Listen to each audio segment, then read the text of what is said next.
আপনারা যারা অন্নপূর্ণা ভান্ডার প্রকল্পের টাকা অপেক্ষায় রয়েছেন, আপনাদের জন্য অনেক বড় আপডেট। মুখ্যমন্ত্রী শুভেন্দু অধিকারী সাংবাদিক বৈঠকে অন্নপূর্ণা ভান্ডার প্রকল্প নিয়ে নতুন শর্ত জারি করেছে এবং এই অন্নপূর্ণা ভান্ডার প্রকল্প নিয়ে নতুন আপডেট এসেছে। তো কি কি নতুন আপডেট এসেছে, কারা অন্নপূর্ণা ভান্ডার প্রকল্পের টাকা পাবেন, কারা বাদ পড়তে চলেছে, 17 আগস্ট কাদের ব্যাংক অ্যাকাউন্টে ঢুকবে এই অন্নপূর্ণা ভান্ডার প্রকল্পের 3,000 টাকা, কি কি অন্নপূর্ণা ভান্ডার প্রকল্প নিয়ে নতুন শর্ত এসেছে, আজকের এই ভিডিওতে আমরা আলোচনা করব। তো এই অন্নপূর্ণা ভান্ডার নিয়ে কি কি নতুন আপডেট এসেছে চলো আপনারা দেখে নিন। রাজ্যের অন্যতম আলোচিত সামাজিক প্রকল্প অন্নপূর্ণা ভান্ডার বা অন্নপূর্ণা যোজনা নিয়ে আজ আবার বড়সড় আপডেট সামনে এসেছে। মুখ্যমন্ত্রী শুভেন্দু অধিকারী নিজে নবান্ন থেকে সাংবাদিক বৈঠক করে জানিয়ে দিয়েছেন, আগামী 17 আগস্ট থেকে যোগ্য উপভোক্তাদের অ্যাকাউন্টে সরাসরি টাকা ঢুকতে শুরু করবে। কিন্তু তার সঙ্গে সঙ্গে এসেছে বেশ কিছু নতুন শর্ত, যোগ্যতা মান আর এমন কিছু নিয়ম যেগুলোর ফলে জুন জুলাই মাসে টাকা পেলেও অনেকেই আগস্ট মাসে টাকা নাও পেতে পারেন। জুন মাস থেকেই বহু মহিলার অ্যাকাউন্টে 3,000 টাকা করে ঢুকতে শুরু করে। সরকারি হিসেব অনুযায়ী জুন মাসে প্রায় 28 লক্ষ মহিলা এই টাকা পেয়ে গিয়েছিলেন। জুলাই মাসে এই সংখ্যাটা অনেকটাই বেড়ে যায়, প্রায় 1,19,00,000 মহিলার অ্যাকাউন্টে টাকা পাঠানো হয়। কিন্তু এই সময় থেকেই একটা সমস্যা সামনে আসতে শুরু করে।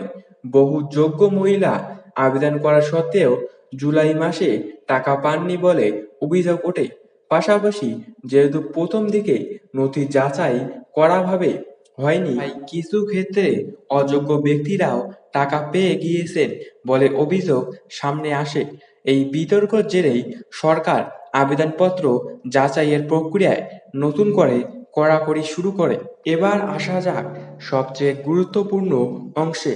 মুখ্যমন্ত্রী শুভেন্দু অধিকারী নবান্নে আয়োজিত সাংবাদিক বৈঠকে স্পষ্ট জানিয়ে দিয়েছেন, আগামী 17 আগস্ট থেকে প্রথম দফায় যোগ্য আবেদনকারী মহিলাদের ব্যাংক অ্যাকাউন্টে সরাসরি প্রকল্পের টাকা পাঠানো শুরু হবে। কিন্তু এই 17 আগস্টের আগে 10 আগস্ট রাজ্যের তরফে জানানো হয়েছিল ঠিক কারা কারা এই প্রকল্পের আওতায় আসছেন এবং কি কি যোগ্যতার মাপকাঠি পূরণ করতে হবে। অর্থাৎ আবেদন করলেই যে কেউ টাকা পাবেন এমনটা নয়, নির্দিষ্ট শর্ত পূরণ করলে তবেই মিলবে সুবিধা। এবার আসি সবচেয়ে গুরুত্বপূর্ণ প্রশ্নে, যারা জুন ও জুলাই মাসে টানা 2 মাস টাকা পেয়েছেন তারাও কি আগস্টে টাকা নাও পেতে পারেন? উত্তর হলো হ্যাঁ, নির্দিষ্ট কিছু ক্ষেত্রে সেটা হতে পারে। কারণগুলো একে একে দেখে নেওয়া যাক। প্রথম, ইচ্ছাকৃত ভুল তথ্য বা তথ্য গোপন করা থাকলে।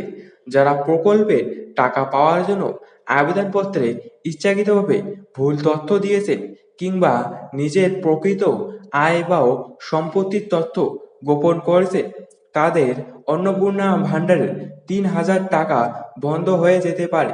প্রথম 2 মাস হয়তো ভুল তথ্যের ভিত্তিতে টাকা পাওয়া গিয়েছে, কিন্তু নতুন করে করা যাচাইয়ের পর ভবিষ্যতে সেই সুবিধা আর মিলবে না। 2 নম্বর, মৃত ব্যক্তি বা অনুপযুক্ত ব্যক্তি।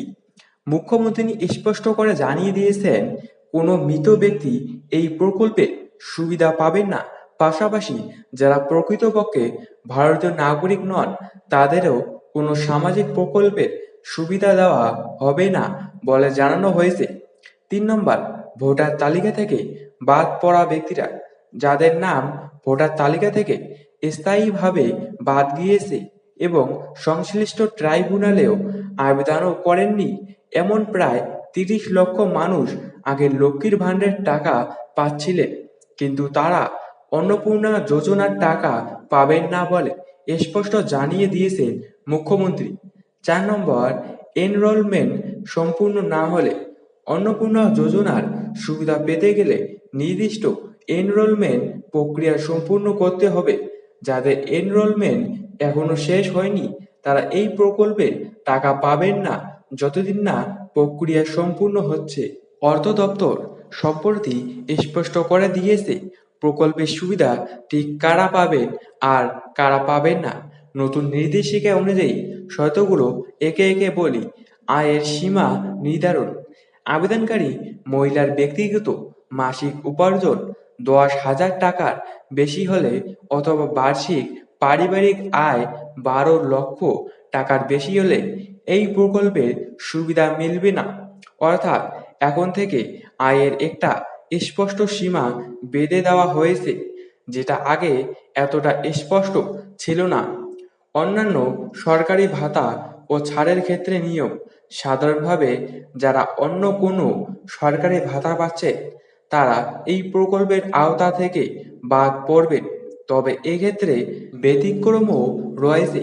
যারা ইতিমধ্যেই দিব্যাঙ্গ ভাতা কিংবা কেন্দ্রীয় প্রকল্প পিএম কিষাণ সম্মান নিধির মতো সুবিধা পাচ্ছেন, তাদের অন্নপূর্ণা যোজনার টাকা পাওয়ার যোগ্য বলেই বিবেচনা করা হবে।